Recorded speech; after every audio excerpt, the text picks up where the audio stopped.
So today we're going to make Cloud's gigantic sword.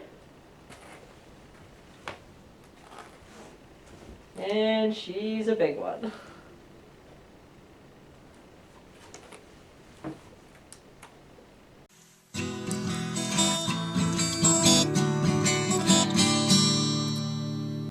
So start by cutting a really long rectangle of cardboard to use as the sword blade.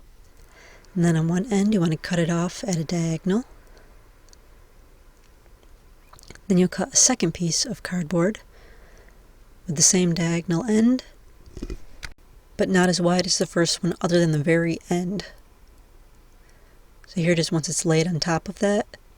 It's kind of hard to see, but you can kind of see the higher level here is the thinner piece. And so it's thinner than the bottom, except at the very end where it's the same width. Again, you can barely see the stack, but there it is. So that goes all the way across at the very end there.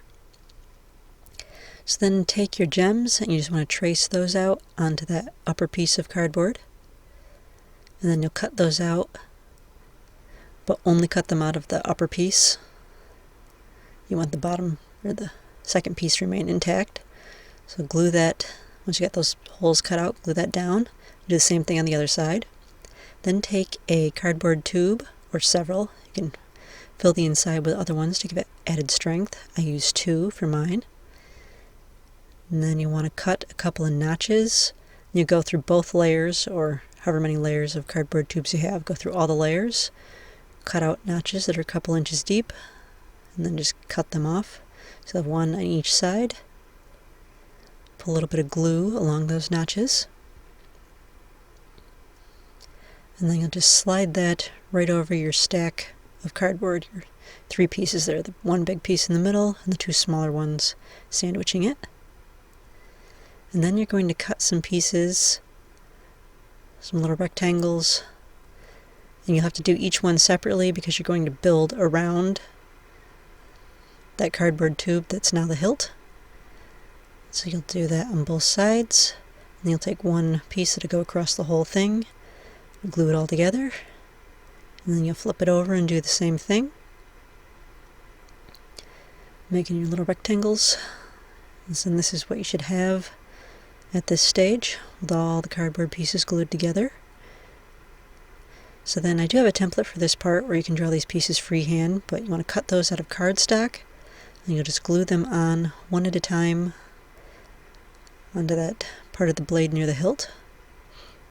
And if you do these out of cardstock, it will give them a little bit of added texture when you paint them, so that they'll show up.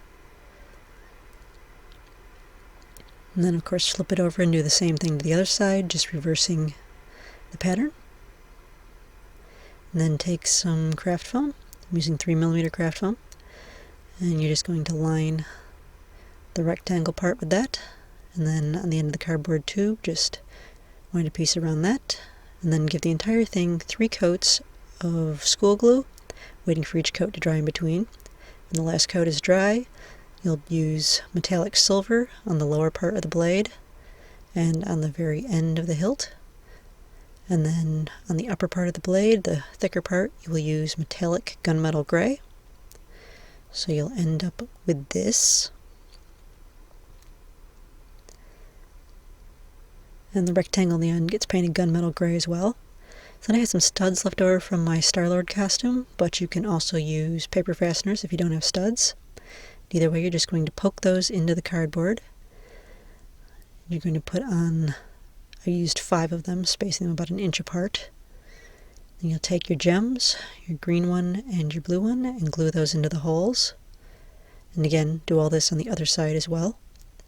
Then take some distressed fabric. This is just polyester, but it gives the illusion of leather. Put a little bit of glue on it, and you'll just keep going around, gluing it in place till you get all the way up the hilt. So here is what we have with the finished sword, and now let's try picking it up.